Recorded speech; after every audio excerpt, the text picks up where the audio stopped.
Salli ala Muhammad. Assalamu alayka ya Rasulullah.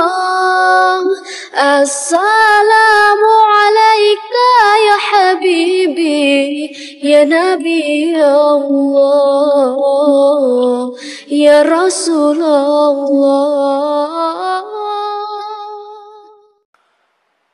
Muridnya lalu berkata lagi, wahai imam, nasihati kami dalam hal ibadah. Apa saran anda dalam masalah ibadah untuk kami? Beliau mengucapkan satu kalimat, jemaah sekalian, yang kalimat ini kalau orang memahami dengan cara imania, itu luar biasa bobotnya. Beliau mengatakan saja, alaikum bil asrar. Apa itu? Rahasiakan amal ibadah kalian. Selesai. Kalimat ini bobotnya luar biasa gitu. Artinya, kalau memang mau terima pahalanya pada hari kiamat, sempurna pahalanya, bisa menjadi penyebab timbangan kita berat, bisa menyebabkan masuk ke dalam surga, maka ikhlaskan niat, sembunyikan. Kata ulama, salah satu penyebab utama daripada keikhlasan datang adalah merahasiakan ibadah. Berapa banyak orang subhanallah, badannya dikatakan, pada saat selesai sholat malam, kemudian pagi hari masuk kantor, pegel badan saya. Kenapa? Tadi malam tahajud. Ada orang, baru aja temannya ngomong, kayaknya hari Senin nanti saya mau puasa. Oh, saya sudah 2 tahun, 3 tahun puasa Senin Kamis. Kalau anda niatnya memang ibadah untuk dipuji oleh orang, tidak usah repot-repot pagi-pagi, malam-malam sholat, kemudian pagi, kemudian ceritain di kantor, nggak usah. Ambil sejadah, ketuk rumahnya orang itu jam 2 malam, lalu tebar sejadahnya, saya mau sholat tahajud, lihat. Begitu, ya apa bedanya? Dan ini sekaligus saya ingatkan, mudah-mudahan ini menjadi nasihat. Tolong sekali lagi, saya tadi lupa sampaikan di awal, kalau ada sesuatu yang saya sampaikan nanti di sini dalam bentuk nasihat, saya tidak pernah niatnya ingin menyinggung siapapun. Niat saya lillahi ta'ala ingin memberikan nasihat, mudah-mudahan ini bisa memperbaiki apa yang keliru dari perilaku kita. Di Indonesia ini karena sekarang berhubungan dengan musim haji, sudah menjadi tradisi kita, itu kalau pergi haji mengadakan acara walimatus safar. Pertama, dari sisi kosakata jemaah sekalian, walima itu dalam hukum syar'i kita hanya dipakai untuk acara perkawinan. Belum pernah ada dalil dalam syar'i kita, dalam hadis Nabi SAW, bahwasanya walima dipakai untuk istilah yang lain. Memang untuk acara perkawinan.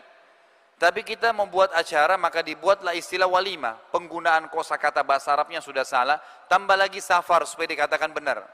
Sekarang saya tanya, banyak jemaah haji saya, itu kalau mau berangkat saya tanya, untuk apa Bapak Ibu adakan walima safar? Oh, untuk minta maaf Ustaz sama orang-orang. Baik, saya jawab, minta maaf itu dalam Islam diperintahkan sepanjang tahun, bukan pada saat mau haji. Oh, supaya saya didoakan Ustaz sama orang-orang. Salah, Anda yang mau ibadah pergi haji, Anda yang doakan orang. Kok terbalik minta didoain gitu? Apa bedanya orang yang adakan walimah safar mau pergi haji itu dengan orang yang mau sholat tahajud nanti malam, siang harinya undang orang makan, baru bilang begini, doain ya, nanti malam saya mau tahajud. Apa bedanya? Sama, mengiklankan ibadah, gitu kan? Padahal sebenarnya para ulama salaf kita, kalau kita dengar kisah para sahabat, para tabi'in, mereka ada yang pergi haji pulang, tidak ada yang tahu kalau dia pergi haji. Pergi umroh, nggak ada yang tahu, pergi pulang. Mereka pergi jihad, pulang dari medan perang 3 bulan kemudian, teman-temannya kira dia baru datang dari perniagaan, padahal dari medan perang. Nggak ada yang tahu. Kita subhanallah, baru ibadah sedikit saja sudah luar biasa, seluruh orang tahu. Bagaimana bisa Allah Azza wa Jalla terima itu? Sementara dalam hadis sahih riwayat Abu Daud dikatakan, innallaha la yaqbalu min amalin illa ma kana khalisan liwajhi. Allah tidak akan terima sebuah amal kalau kecuali kalau itu ikhlas dikerjakan. Ikhlas bagaimana disembunyikan, dirahasiakan. Kecuali memang kita harus terang-terangan, kayak sholat berjamaah itu pun kita kontrol gitu kan. Tapi masalah ibadah yang memang dasarnya disembunyikan, sholat tahajud, sholat sunnah, sedekah, apa saja ibadah yang lainnya maka dirahasiakan. Ada seorang salaful ummah 25 tahun jemaah sekalian berinfak, itu tidak ada yang tahu kalau dia berinfak, termasuk yang terima infaknya dia. Disebutkan dalam beberapa athar yang sahih bahwasanya ada seorang salaful ummah dari golongan tabi'in dan dari cucu Nabi SAW dulunya ya, dari keturunan Hasan. Itu memang dalam riwayat yang sahih dan memang dia adalah orang yang memahami sunnah nabinya alaihi salatu wassalam. Dia menjadikan target setiap malam dia harus membantu 100 kakak muslim yang miskin di Madinah. Habis sholat tahajud, sebelum ke masjid sholat subuh dibungkus gandum sekilo-sekilo.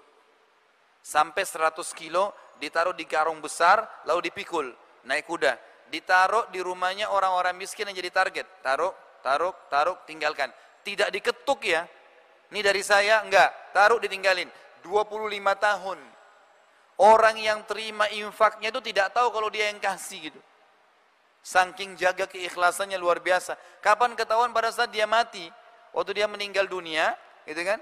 Baru ketahuan karena bantuan itu berhenti pada saat dia meninggal dan pada saat jenazahnya dimandikan di pundak sebelah kanannya ada bekas warna hitam karena sering pikul barang berat. Orang lain lagi di antara salaful ummah ada yang puasa Senin Kamis, bukan nggak boleh sampaikan ke istri ya, tapi dia ini pribadi dia berijtihad. Dia puasa Senin Kamis dari awal nikah sampai 20 tahun, istrinya nggak tahu kalau dia puasa Senin Kamis.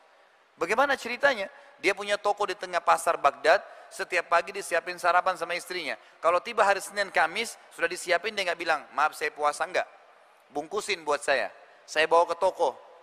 Dibawa pada waktu makan siang dikasih fakir miskin. Dia pulang rumahnya setelah sholat maghrib. 20 tahun dia puasa Senin Kamis, istrinya nggak tahu gitu. Itu bagaimana mereka pekahnya menjaga amal ibadah gitu. Bagaimana dengan kita subhanallah yang baru 2 tahun puasa Senin Kamis, mungkin baru infak ke yayasan 1 juta, sudah seluruh dunia tahu infak itu. Maka nasihat Rabi bin Haitham luar biasa, beliau mengatakan, alaikum bil asrar, rahasiakan amal solehmu, selesai.